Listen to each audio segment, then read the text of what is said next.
Hello friends, welcome to iExamB. I am Arunima, ex-manager SIDBI. I started my career as a probationary officer with Indian Overseas Bank, but then I got selected in SIDBI, so I joined SIDBI. And then in 2010, I resigned from SIDBI also. And then I started my own tutorial school for banking exams named Stratagem in Dehradun. And now I am with you all with iExamB. Now, in this session, we are going to discuss about SIDBI Grade A exam, which is going to be held in April 2022. Okay, each and everything, हर वो चीज जो जरूरी है इस exam की तैयारी के लिए, किन किन बातों का आपको ध्यान रखना है, किस तरह से शुरुआत करनी है, किस सीक्वेंस में जाना है। क्योंकि अक्सर ये देखा गया है इस तरह के कॉम्पिटिटिव एग्जाम में सिर्फ पढ़ना काफी नहीं होता है। आप सिर्फ ब्लाइंडली पढ़े जा रहे हैं, उससे आपका एग्जाम क्लियर नहीं होता है।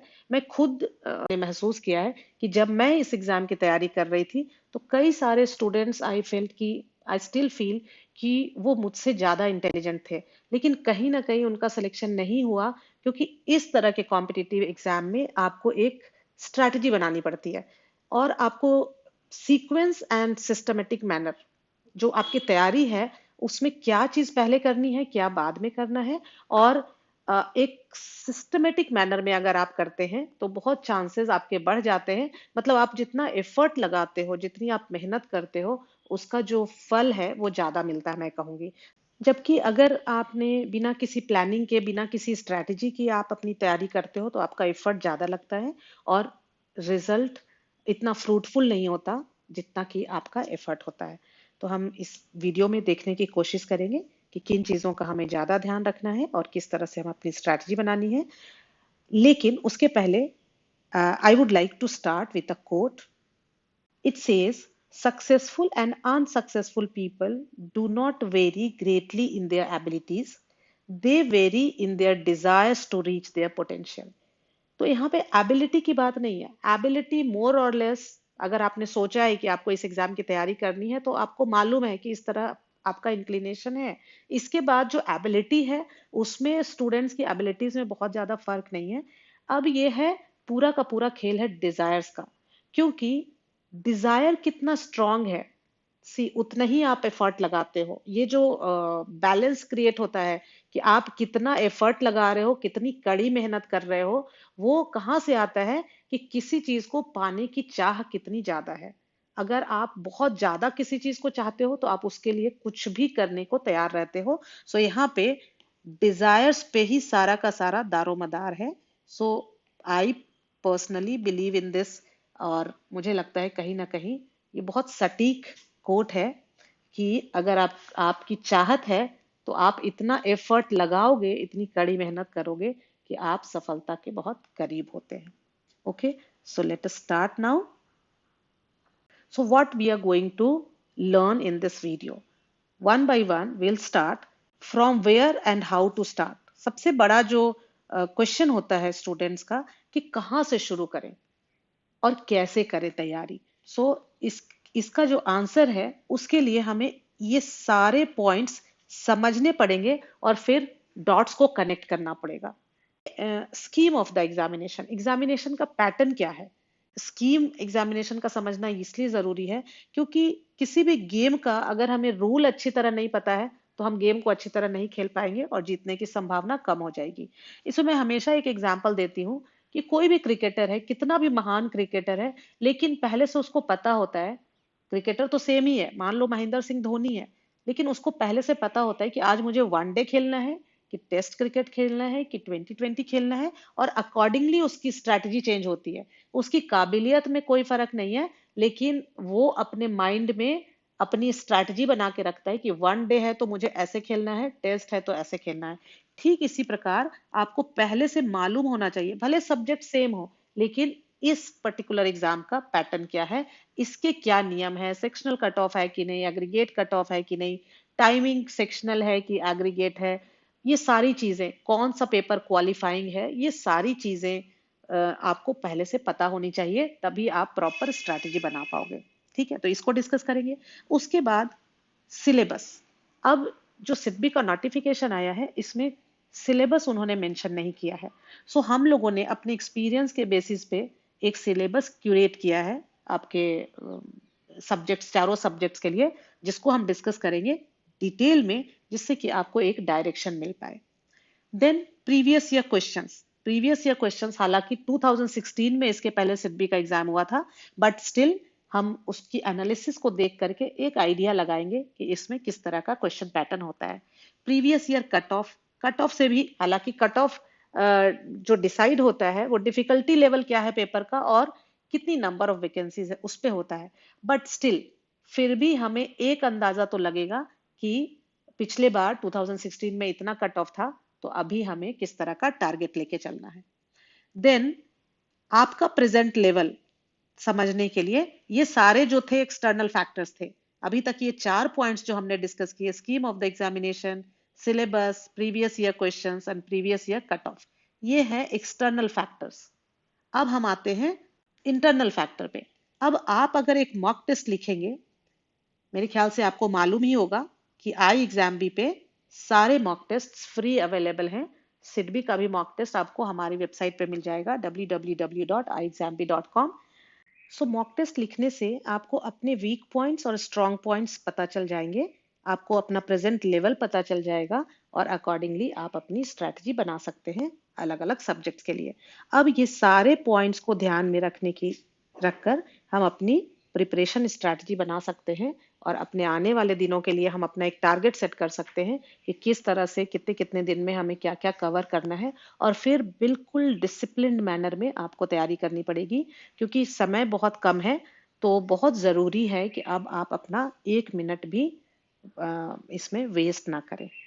ठीक है, अब इतना सारा कुछ मैंने आपको बताया, तो एक बार वाई सिडबी, क्योंकि वाई क्लियर होता है, पिछले वीडियो में मैंने बोला था कि अगर आपको वाई क्लियर होता है तो हाउ अपने आप निकल के आ जाता है।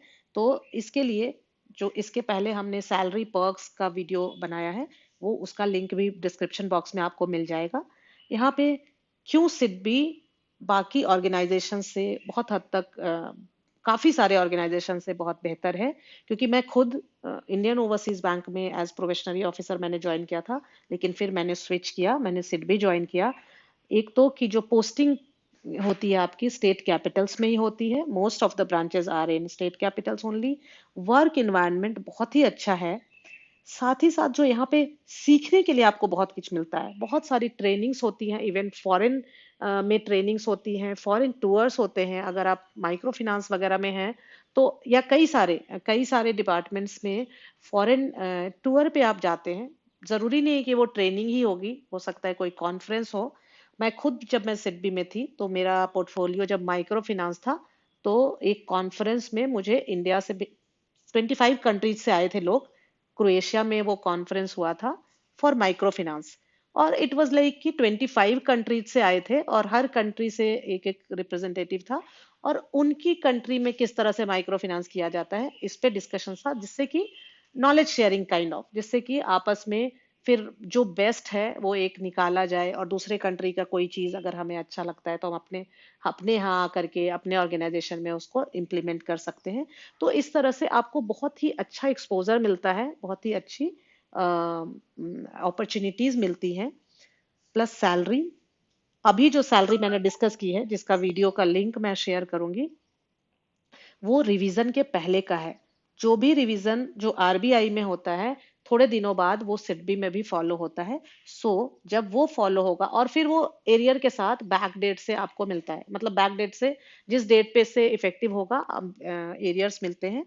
सो वो डिटेल्ड वीडियो आपका, आप उस वीडियो को देख लें अगर आप ये सारी चीजों को के बारे में डिटेल में जानना चाहते हैं। अब आते हैं हम स्कीम ऑफ द एग्जामिनेशन। सो इस एग्जाम में 2016 की तुलना में कुछ चेंजेस किए हैं इन्होंने, और आप देखोगे अब कि इंग्लिश जो है 30 क्वेश्चंस है और 30 मार्क्स है, मतलब 1 नंबर का 1 मार्क का 1 क्वेश्चन है। और थोड़ा सा यहाँ पे आप देखो वेटेज क्वेश्चन की जो संख्या है वो इंग्लिश की कम हो गई। जनरल अवेयरनेस 50 क्वेश्चन 50 मार्क्स, और इन्होंने क्या ऐड कर दिया यहाँ पे, banking financial sector, economic and social issues. तो ये बहुत ही इंपॉर्टेंट होने वाला है, खास करके उन लोगों के लिए जिनका क्वांट और रीजनिंग में बहुत अच्छी पकड़ नहीं है। जैसा मैंने आपको बताया, जब आप मॉक टेस्ट लिखोगे आपको खुद पता चलेगा कि आपका कौन सा जो है पोर्शन स्ट्रांग है, कौन सा सब्जेक्ट आपका स्ट्रांग है। अब अगर रीजनिंग और क्वांट इतना स्ट्रांग नहीं है जिन भी स्टूडेंट का, तो अब इतनी जल्दी कम टाइम में रीजनिंग और क्वांट में बहुत ज्यादा आप इंप्रूव नहीं कर सकते। जितने बेसिक्स हैं वो तो आप करेंगे, लेकिन जनरल अवेयरनेस में अपना ये वाला पार्ट जो है ऐसा है जिसमें कि आप थोड़ी सी मेहनत करके यहाँ पे स्कोर जल्दी कर सकते हैं। कम टाइम में आप अपना स्कोर ज्यादा इंप्रूव कर सकते हैं। अगर आपका रीजनिंग और क्वांट बहुत स्ट्रांग है तो उस हिसाब से वहां पे थोड़ा, अगर जीए में आपका कम भी होता है, रीजनिंग और क्वांट पे आप ज्यादा मार्क्स लेके आ सकते हैं, क्योंकि रीजनिंग में 40 क्वेश्चन, क्वांट में 40 क्वेश्चन, और मार्क्स एलोकेटेड 60 है। That means her question 1.5 mark का हो गया। तो उस हिसाब से उन्होंने जो वैल्यू है वो रीजनिंग और क्वांट के क्वेश्चंस को ज्यादा दिया है। So total 160 questions, 200 marks. और यहाँ पे आप देखो सेपरेटली एलोकेटेड है टाइम, मतलब इंग्लिश में जो टाइम 20 मिनट है, इसको आप सिर्फ इंग्लिश के क्वेश्चंस को सॉल्व करने के लिए ही यूज कर सकते हैं। इसी तरह से सारे सब्जेक्ट का। अब जो फिफ्थ सब्जेक्ट है आपका डिस्क्रिप्टिव इंग्लिश, ये जो है ये सारे ऑब्जेक्टिव थे एमसीक्यूज फॉर्म में, और ये आपका डिस्क्रिप्टिव होगा जिसमें 3 क्वेश्चन होंगे, 2 एस्से लिखने होंगे आपको, और एक बिजनेस लेटर। ठीक है। अब आप देखो, on financial, banking and economic and social issues in India, जो भी एस्से टॉपिक्स होंगे वो इन्हीं तीनों सेक्टर से आएंगे, ऐसा नहीं कि कहीं और से। और लेटर भी आपका फॉर्मल बिजनेस लेटर होगा। इसमें ऐसा नहीं आएगा कि कई बार आप देखते होंगे बैंक पीओ में या एलआईसी वगैरह में कि आपको इनफॉर्मल लेटर भी आ जाता है कि आपको एक ब्रदर को लेटर लिखना है या फादर को, लेकिन इसमें ऐसा नहीं है, ये बिजनेस लेटर ही होंगे। सो यहाँ पे ये 50 मार्क्स का है। जो आपकी मेरिट लिस्ट बनेगी वो पूरे के पूरे 250 मार्क्स पे। हाँ, ये जरूर है कि आपका जो डिस्क्रिप्टिव पेपर है तभी चेक होगा जब आपको एक लेवल का मार्क्स जो भी वो डिसाइड करेंगे, क्योंकि यहाँ पे सेक्शनल कट ऑफ भी है और एग्रीगेट कट ऑफ भी है। तो मान लो किसी स्टूडेंट का किसी एक सब्जेक्ट में सेक्शनल कट ऑफ ही क्लियर नहीं हुआ, तो उसका डिस्क्रिप्टिव का पेपर चेक नहीं होगा। सेक्शनल जो ऑब्जेक्टिव पेपर है, इसका सेक्शनल और एग्रीगेट जिन जिन स्टूडेंट का क्लियर होगा उनका ही डिस्क्रिप्टिव पेपर चेक होगा। और उसके बाद आउट ऑफ 250 जितने मार्क्स आएंगे उस पे जो मेरिट लिस्ट बनेगी उसके बेसिस पे आपको इंटरव्यू के लिए कॉल आएगी। तो अब आपको देखना है अपने मॉक टेस्ट, जो आप मॉक टेस्ट लिखोगे उसके बेसिस पे आपका स्ट्रांग और वीक पॉइंट्स, और अकॉर्डिंगली आपको देखना है कि आपका हर स्टूडेंट का अलग अलग स्ट्रांग सब्जेक्ट और वीक सब्जेक्ट होगा। अकॉर्डिंगली आपको अपनी प्लानिंग करनी है। ये हो गया स्कीम ऑफ द एग्जामिनेशन। अब आते हैं सिलेबस पे। और सबसे ज्यादा कंफ्यूजन जो स्टूडेंट्स कम्युनिटी में है वो जनरल अवेयरनेस के सिलेबस को है लेकर है, क्योंकि क्वांट, रीजनिंग और इंग्लिश में तो कुछ एक सेट सिलेबस है, लेकिन जनरल अवेयरनेस में चूंकि इन्होंने ऐड कर दिया बैंकिंग, फाइनेंस एंड ईएसआई, थोड़ा सा कंफ्यूजन है। तो अगर आप इन हेड्स को लेकर चलते हैं तो बहुत ही संभव है कि आपके लगभग लगभग 95% क्वेश्चंस तो जरूर ही यहाँ से आ जाएंगे डायरेक्टली। बाकी जो 5% भी होंगे वो कहीं ना कहीं इनडायरेक्टली तो होंगे, लेकिन हो सकता है आपको ऐसा लगे कि वो डायरेक्ट नहीं है। तो आपको कहाँ कहाँ पे यहाँ पे देखना है, बैंकिंग एंड फिनेंशियल सेक्टर में आप देख सकते हो regulators and AIFI, types of banks and NBFCs, money and capital market instruments, payment systems and related terms, banks headquarters heads, RBI and bank related news. काफी कुछ। अगर आपको I exam B K B pedia के बारे में मालूम है, B पीडिया से मेजर पोर्शन कवर हो जाएगा। अभी आने वाले दिनों में हम एक वीडियो लेके आएंगे जिसमें कि हम ये पूरा सिलेबस किस तरह से और कहाँ कहाँ से आप कवर करेंगे उसके बारे में डिटेल में डिस्कस करेंगे। ठीक है। स्टैटिक में कंट्री कैपिटल्स एंड करेंसीज, खास करके वो कंट्रीज जो किसी न किसी वजह से न्यूज में है। Indian states and Capitals, important days and themes. Economic and social issues, MSME sector and MSME focused schemes बहुत इंपॉर्टेंट है। International organisations, IMF, world bank, WTO, NDP and etcetera, उनके हेडक्वार्टर्स, उनके heads, balance of payments, financial inclusion schemes, FI, PSL, basics. Union budget and economic survey मैं कहूंगी आपको खास ध्यान देना चाहिए। SDG and human development, economic and national, international news. Other news, sports, any award in news, obituaries, appointments, important books, authors, summits, key events in news. ये सारी चीजें, ये सारे हेड्स आपको लेके चलने हैं अपने जनरल अवेयरनेस के लिए। नेक्स्ट, अगर हम क्वांट की बात करें, क्वांट में ये सारा सिलेबस आपको पकड़ के चलना है, लेकिन अगर आप बिगिनर हैं और क्वांट मतलब आपका स्ट्रॉन्ग पॉइंट नहीं है, स्ट्रॉन्ग सब्जेक्ट नहीं है, तो मैं आपको बोलूंगी जो necessary must to do chapters हैं, मतलब ये सारा, क्योंकि बहुत वास्ट हो जाता है क्वांट में, लगभग 20 से ज्यादा ही चैप्टर्स हो जाते हैं, तो कौन सा चैप्टर है जो मस्ट टू डू चैप्टर है, मतलब इसमें मान लो आप कुछ स्किप करना चाहते हैं, तो ऐसा ना हो कि जो जरूरी वाले हैं वो स्किप हो जाए। तो मस्ट टू डू जो आपको पहले करना है प्रायोरिटी पे, सिंप्लीफिकेशन अप्रोक्सीमेशन कर लें, इजी है। नंबर सीरीज जरूर करें, क्वाड्रेटिक इक्वेशन जरूर करें। उसके बाद जो जरूरी है यहाँ पे मैं आपको बोलूंगी कि percentage, profit and loss, and इसके बाद टाइम, स्पीड एंड डिस्टेंस। जहां पे percentage and profit and loss है वहां पे एलिगेशन भी होना चाहिए, मिक्सचर एंड एलिगेशंस। ठीक है। इसके बाद time, speed, distance, trains and boats and stream, ये पूरा एक ही ग्रुप के तीनों चैप्टर्स हैं। कहीं ना कहीं मैं कहूंगी percentage, profit and loss and mixture and allegations, ये भी एक ग्रुप में ही आता है। परसेंटेज आपने अच्छी तरह समझ लिया, प्रॉफिट एंड लॉस समझना बहुत इजी होगा, और परसेंटेज, प्रॉफिट एंड लॉस समझ लिया तो एलिगेशन एंड मिक्सचर बहुत इजी हो जाता है। सीक्वेंस यही रहना चाहिए, पहले परसेंटेज समझे, फिर प्रॉफिट एंड लॉस, और फिर मिक्सचर एंड एलिगेशन। इसी तरह से time, speed and distance, trains और बोट्स एंड स्ट्रीम, ये एक ग्रुप में है। टाइम एंड वर्क भी काफी फेवरेट टॉपिक है, तो इसको भी आप देख लें। और इसके अलावा डेटा इंटरप्रिटेशन, सो इसी सीक्वेंस में आपको जाना है। इतना आपका मस्ट टू डू टॉपिक है। इसके अलावा आप, आपके पास अगर आपको लगता है आपके पास टाइम है, तो फिर आप इसके बाद सिंपल कंपाउंड इंटरेस्ट को पकड़ सकते हैं। रेशियो प्रोपोर्शन और पार्टनरशिप, इन दोनों को मैं एक ग्रुप में रखूंगी। अगर आपने रेशियो प्रोपोर्शन समझ लिया तो पार्टनरशिप भी इजी हो जाता है। ठीक है। डीआई जो है वो बहुत जरूरी है। आप क्वांट में हर दिन डीआई के लिए कम से कम 1 आवर जरूर रखें। अब इधर अगर आपका परसेंटेज क्लियर है, एक एवरेज भी बहुत ही सिंपल सा छोटा सा चैप्टर है, एवरेज भी कर लें। परसेंटेज, एवरेज, ये सब अगर आपका क्लियर है तो डीआई में ज्यादातर क्वेश्चंस परसेंटेज और एवरेज, और फिर कॉमन सेंस पे, मतलब डेटा पढ़ा और अब आपको वहां पर उस डेटा को अगर आपने समझ लिया है, जो भी टेबुलर फॉर्म में होगा, ग्राफ फॉर्म में होगा, उसके हिसाब से अब आपको क्वेश्चन समझ के इक्वेशन बना के अपना आंसर निकालना है। तो यहाँ पे आपके जो शॉर्टकट्स हैं वो भी बहुत इंपॉर्टेंट हो जाते हैं। मान लो कहीं पे आपको चलते चलते मिल गया 23 × 11, अगर आपको ये शॉर्टकट मालूम है तो सिंपली आपने 3 + 2 5 किया, यहाँ लिख दिया, ये आपका आंसर हो गया। सो नहीं मालूम है तो अब आप क्या करोगे, 23 × 11, फिर ये कितना सारा स्टेप लिखोगे, और अब आपका 253 आया। सो इस तरह से ये छोटे छोटे कई सारे शॉर्टकट्स हैं। मान लो कहीं पे आपको एक स्क्वायर है और ये कहता है कि ये है 109 साइड, तो इसका एरिया क्या होगा।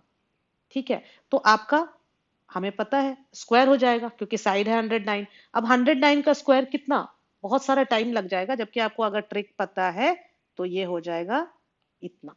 क्या किया, 109 में 9 ऐड किया और 9 का स्क्वायर कर दिया। सो ये छोटी छोटी बातें हैं, ये जो वैदिक मैथ्स है। अब ट्रिक में भी you have to be very careful कि हंड्रेड्स थाउजेंड्स ऑफ ट्रिक्स हैं, सारे आपको नहीं सीखने हैं क्योंकि वो तो आपके ऊपर बर्डन हो जाएंगे। आपको चुने हुए कुछ ट्रिक्स, सी लगभग 20% जो ट्रिक्स होते हैं वो 80% क्वेश्चंस में काम आते हैं, और 80% जो ट्रिक्स होते हैं वो 20% में काम आते हैं। सो हम क्या करेंगे, इसको छोड़ देंगे क्योंकि ये हमारे लिए बर्डन बन जाएंगे। हम बस ये 20% करेंगे जो 80% में काम आते हैं, और जो रेस्ट 20% है उसके लिए हमारे पास कन्वेंशनल मेथड तो है ही, है ना। मतलब हमें बैलेंस क्रिएट करके चलना है। ऐसा ना हो कि ट्रिक हमें, क्योंकि वहां पे कोई भी ये नहीं पूछने वाला कि आपको ट्रिक आती है कि नहीं। सो मैथ्स के ट्रिक्स में ये बहुत इंपॉर्टेंट है कि आप वही ट्रिक समझें, सीखें जो कि आपको, आप यूज कर पाए, अदरवाइज तो उसका कोई भी फायदा नहीं है। इस तरह से आप मैथ्स में चले। अब ये जो बाकी सारे टॉपिक्स बच गए ये भी आप करें, लेकिन पहले मैंने जो मस्ट टू डू टॉपिक्स बताए हैं उनको करें। सीरीज क्वाड्रेटिक इक्वेशन 1-2 दिन आप बैठेंगे और थोड़ी सी प्रैक्टिस करेंगे, आप इस पे आपका कमांड हो जाएगा। ओके। नेक्स्ट आता है इंग्लिश। अब इंग्लिश में आप देख रहे हो कि कुछ ग्रामर का भी सिलेबस है, tenses, parts of speech, direct, indirect speech, active, passive voice. अब एक्चुअली एग्जाम में कभी भी वो टेंसेस या पार्ट्स ऑफ स्पीच नहीं पूछेंगे, लेकिन इसकी अगर आपको नॉलेज है तो इसका जो एप्लीकेशन है वो पूछेंगे इस फॉर्म में। जैसे सेंटेंस इंप्रूवमेंट के क्वेश्चन हो गए, एरर स्पॉटिंग के क्वेश्चंस हो गए। सो इसीलिए ये सिलेबस में कवर किया हुआ है। अगेन इंग्लिश में भी आप देखें, अगर आपने मॉक टेस्ट लिखा है और कहीं ना कहीं आपको अराउंड 10 मार्क्स आ जाता है, तब मैं कहूंगी कि बहुत ज्यादा आप बेसिक्स में अब आप ना जाएं, आप प्रैक्टिस करते रहें और हर बार जो आपके गलत आंसर्स होते हैं या जो आप नहीं कर पाते हैं उनसे आप सीख सीख के आगे अपना इंग्लिश का स्कोर इम्प्रूव करते रहें। लेकिन मान लो आपका 2-3 मार्क्स आता है, तब जरूर अब आपको अपने बेसिक ग्रामर पे थोड़ा और वोकेबलरी पे काम करना पड़ेगा। ठीक है, क्योंकि वही अगेन जो आपका मॉक टेस्ट का स्कोर होगा उसके बेसिस पे ही आपकी स्ट्रैटेजी होगी और वो हर स्टूडेंट की अलग अलग होगी। ओके, रीजनिंग में बहुत ज्यादा चैप्टर्स नहीं है, इसीलिए मैं यहाँ पे ये सलाह दूंगी कि आप स्किप ना करें।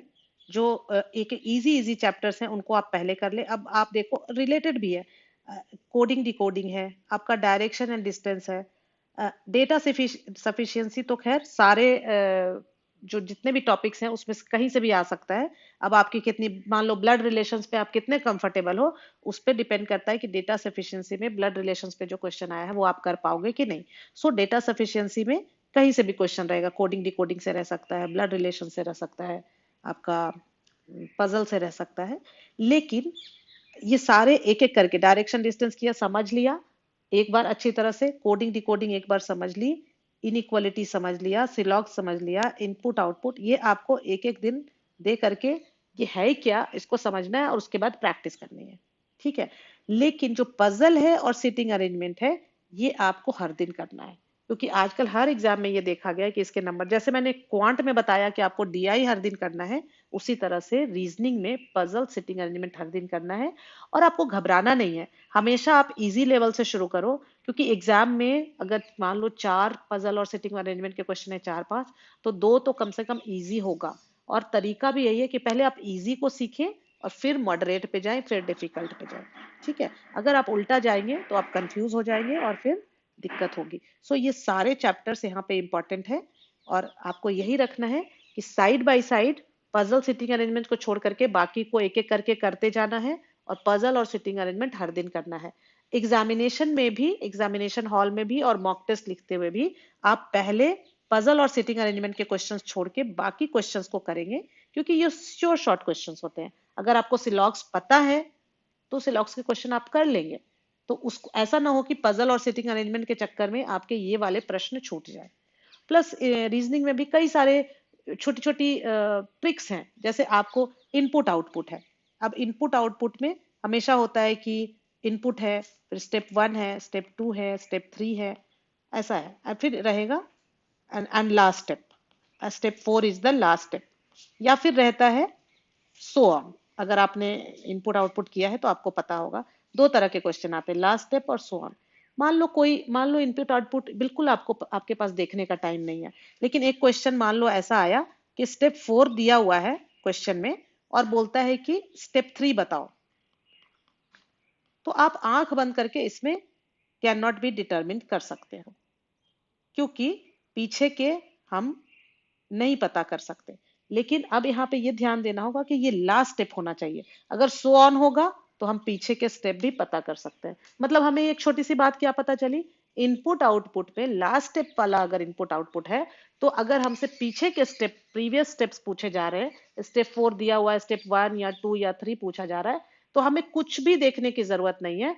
सिंपली हम, अगर हमने नहीं समझा है कि इनपुट आउटपुट में क्या हो रहा है, क्या फॉलो हो रहा है, क्या वहां पे लॉजिक जा रहा है, कुछ भी नहीं किया है, still can not be determined हम कर सकते हैं मार्क। सो ये कुछ ऐसे ट्रिक्स होते हैं, तरीके होते हैं जिससे भी आप कुछ मार्क्स स्कोर कर लेते हो।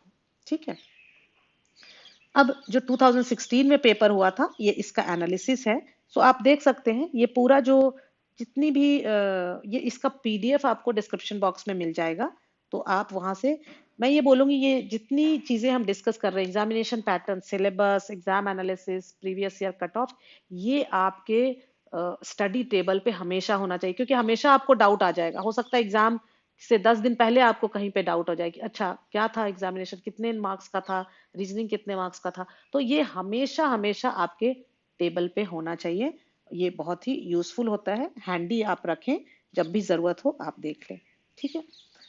इसी तरह से अगर देखो क्वांट में आप देख सकते हो डेटा इंटरप्रिटेशन के 15 questions, quadratic equation 5, series 5, approximation 5, तो काफी, और बाकी अरिथमेटिक के क्वेश्चंस 20। और क्वेश्चन का लेवल भी most of the question easy to moderate ही थे, बहुत एक दो क्वेश्चन ही डिफिकल्ट थे, क्वेश्चंस का लेवल इजी टू मॉडरेट था। इंग्लिश की बात करें तो reading comprehension 10, rearrangement 5, that means parasembl, close passage 10, error spotting 10, and fill in the blanks 5. So scoring paper था। जनरल अवेयरनेस की बात करें, हालांकि इस बार चेंज हो जाएगा, लेकिन स्टैटिक जीके 10 था, बैंकिंग अवेयरनेस 15 और करंट अफेयर्स 50। ओके, तो इस बार भी जैसे करंट अफेयर्स से भी काफी ईएसआई और फिनांस बैंकिंग के क्वेश्चंस हो सकते हैं। और आजकल ट्रेंड ये देखा गया है कि हर एग्जाम में कि ज्यादातर क्वेश्चन 60-70% क्वेश्चन करंट अफेयर्स से ही आते हैं। अब बात आती है कट ऑफ की। तो अब ये जो कट ऑफ है, इसमें डिस्क्रिप्टिव की बात नहीं की गई है। जो कट ऑफ हमें मिला है, इसमें जो ऑब्जेक्टिव टाइप एमसीक्यूज हैं 200 मार्क्स के, तो पिछली बार क्या था, क्वांट 50 मार्क्स का था, रीजनिंग 50, कंप्यूटर 20, इंग्लिश 40 और जीए 40। और पिछली बार का जो कट ऑफ था जनरल कैटेगरी के लिए, आप देखो सेक्शनल कट ऑफ है 8 क्वांट का, मतलब आउट ऑफ 58। तो इससे समझ में आता है कि क्वांट में स्टूडेंट्स की जो बहुत ज्यादा लेवल अच्छा नहीं है। सो अगर आपका क्वांट अच्छा नहीं है तो आप इतना भर इंश्योर करें कि आपका कट ऑफ क्लियर हो, लेकिन तब आपको अपने दूसरे सब्जेक्ट से अपना एग्रीगेट बढ़ाना पड़ेगा। ठीक है। रीजनिंग में 13 था, कंप्यूटर में 11 था, कंप्यूटर के क्वेश्चंस बहुत ही इजी थे, इंग्लिश में 12 था और जीए में 13 था, 13 था। सो ये अपना सेक्शनल हो गया और ये एग्रीगेट कट ऑफ हो गया। तो अब आप देखोगे जब इसको टोटल करोगे तो इसका जो टोटल होगा ये हो जाएगा 11, 12, 13, 14, 17, 2, 3, 4, 5, 57। तो सेक्शनल का जो सम है वो 57 है और एग्रीगेट 114 है। तो अब ये जो गैप है दोनों के बीच का, वो आपको अपने स्ट्रॉन्ग सब्जेक्ट से निकालने हैं। वो आप देख लेंगे आपका कौन सा सब्जेक्ट स्ट्रॉन्ग है। इस बार कंप्यूटर नहीं है, इंग्लिश में इस बार 30 क्वेश्चंस है, जीए में इस बार 50 क्वेश्चंस है, और रीजनिंग और क्वांट में 40 है, लेकिन मार्क्स 60 हो गए। ये चेंजेस है। ठीक है। अब हम आगे बढ़ते हैं मॉक टेस्ट पे। जो नेक्स्ट हमारा स्टेप था कि आप जो एक इंटरनल फैक्टर कि अब आप अपना लेवल देखेंगे, तो आप हमारे आई एग्जाम बी के वेबसाइट पे जा करके हम सिडबी के मॉक टेस्ट लिख सकते हैं। ठीक है। उसको फिर एनालाइज करें। अगले किसी आने वाले वीडियो में हम ये भी देखेंगे कि किस तरह से हम उसकी एनालिसिस कर सकते हैं। अब आपको ये पता चल गया कि सारी बातें क्या क्या है, क्या कट ऑफ था, कैसा क्वेश्चन आया था, किस किस टॉपिक से कितने कितने क्वेश्चंस आए थे, सिलेबस क्या है और आपका लेवल क्या है। आप जब मॉक टेस्ट लिखेंगे उसके बाद मोटिवेशन लेवल, आपका मोटिवेशन लेवल, आप कितना मोटिवेटेड हैं, और जो हमने डिजायर की बात की थी उस पे भी बहुत कुछ डिपेंड करता है। It is not only about your knowledge, but किस माइंडसेट से आप इसकी तैयारी करते हैं, किस तरह से आप उस दिन एग्जामिनेशन हॉल में परफॉर्म करते हैं, कितना बैलेंस्ड आपका अप्रोच है, ये सारी चीजें मैटर करेगी आपके सिलेक्शन में। ठीक है। तो अब यहाँ पे देखना है कि आप कहाँ पे हैं। I won't be a SIDBI grade A officer, I can't be. कई सारे लोग हैं जो तैयारी करते तो हैं, लेकिन वो हमेशा यही सोचते रहते हैं कि मेरा नहीं हो सकता। तो जब आप किसी ने कहा है कि आप हमेशा सही होते हो, अगर आप सोचते हो आप कर लोगे, आप कर लेते हो, अगर आप सोचते हो आप नहीं कर पाओगे तो नहीं कर पाओगे। सो ये सारे स्टेप्स है। आई वॉन्ट, ठीक है, तो आई वॉन्ट ये यहाँ से एक पॉजिटिविटी शुरू हुई। फिर है कि कैसे, जब आता है कि I want to become a SIDBI grade A officer, तब आता है कि कैसे। कैसे में ये पहली कड़ी थी जब आपने सीखा कि कैसे एग्जामिनेशन का पैटर्न होता है, सिलेबस होता है, ये सारी चीजें, ये पहला स्टेप था हाउ का। Then I will try, then I can be, and then I will be, और देन आई हैव। तो आपको कहीं ना कहीं अपने माइंड में ये लेके चलना है, आपको विजुअलाइज करना है कि you have become a SIDBI grade A officer. जो लॉ ऑफ अट्रैक्शन की बात होती है वो यूं ही नहीं कही जाती है। ऐसा नहीं होता है कि आपके सोचने से हो जाता है, लेकिन जब आप बार बार उस बात को सोचते हो, दैट मीन्स कि कहीं ना कहीं उसकी वजह से आप इतनी मेहनत करने लग जाते हो कि आपको वो चीज मिल जाती है। राइट। सो सेल्फ मोटिवेटेड रहना है। सो अब इस एग्जाम से रिलेटेड जो भी महत्वपूर्ण आवश्यक जानकारी थी वो आपको मिल गई है। और आप अपना लेवल देखने के बाद अब आप देखें कि किस सब्जेक्ट पे आपको ज्यादा ध्यान देना है, किससे कम देना है। आने वाले दिनों में हम एक स्टडी प्लान लेके आएंगे। अब अगेन जो स्टडी प्लान होगा हर स्टूडेंट का अपना अपना होगा। हम एक बेसिक स्टडी प्लान लेके आएंगे। आपको ये देखना है कि मान लो वहां पे एक दिन लिखा हुआ है कि सीरीज। अब सीरीज पे आपकी अच्छी पकड़ है तो अब आप वहां पे सीरीज को छोड़ करके उस वाले टॉपिक पे ध्यान देंगे जो जहां पे आप जो आपका वीक पॉइंट है। ठीक है। सो इन सारी बातों का ध्यान रखते हुए आप अपनी तैयारी में जुट जाए। अगर आप अपनी तैयारी में किसी तरह का गाइडेंस चाहते हैं, सहयोग चाहते हैं, तो आई एग्जाम बी के online courses for SIDBI, exclusively for SIDBI, we have already launched. जो अर्ली फर्स्ट 50 एनरोलमेंट्स हैं उसके लिए आपके पास एक ऑफर भी है, 40% ऑफ है। सो आप इसका फायदा उठा सकते हैं। जो कोर्स कंटेंट है उसकी डिटेल्स के बारे में या और भी कोई भी जानकारी आप लेना चाहते हैं, इस नंबर पे 9205524028 पे आप कॉल करके आप जानकारी प्राप्त कर सकते हैं। Pre recorded videos, PDF notes, practice questions in the form of chapter tests, section tests, mock tests, lot many practice questions, and then live classes, everyday live classes जो फैकल्टी हैं आप अपनी स्क्रीन पे देख पा रहे होंगे। For your general awareness, mister Sushil Ragade, ex manager RBI, then Prachi Agrawal, ex-manager Care Ratings, and then for Quant, Mr. Karan Sardana, more than 13 years का experience है इनका। Mr. Anshul Malik, he also has he's the expert for reasoning। Manali Mukherjee, she is an expert for English language। Then Dr. Sanjeev Sharma, he is ex CGM RBI। So ये आपकी descriptive English की class लेते हैं। he is the expert faculty for your descriptive English and also for your interview। so ये दोनों जो है ये बहुत ही अहम होने जा रहा है इस बार इस एग्जाम में। और इस लेवल की फैकल्टी आपको किसी भी प्लेटफॉर्म पे नहीं मिल सकती। For descriptive English and English language also, this is me Arunima. So I hope कि आपको ज़रूर मदद मिलेगी इस वीडियो से अपनी तैयारी को थोड़ा सा और बूस्ट देने में और एक सिस्टमेटिक मैनर में, डिसिप्लिन वे में अपनी प्रिपरेशन को जारी रखने में। आने वाले दिनों में जैसा मैंने बताया कि सब्जेक्ट वाइज अलग अलग सब्जेक्ट के किस तरह से तैयारी करें प्लस स्टडी प्लान, इन वीडियोस को हम लेकर आने वाले हैं। तो ज़रूर अगर आपने अपना इस चैनल को सब्सक्राइब नहीं किया है तो ज़रूर आप सब्सक्राइब कर लें। Thank you friends, thanks for watching.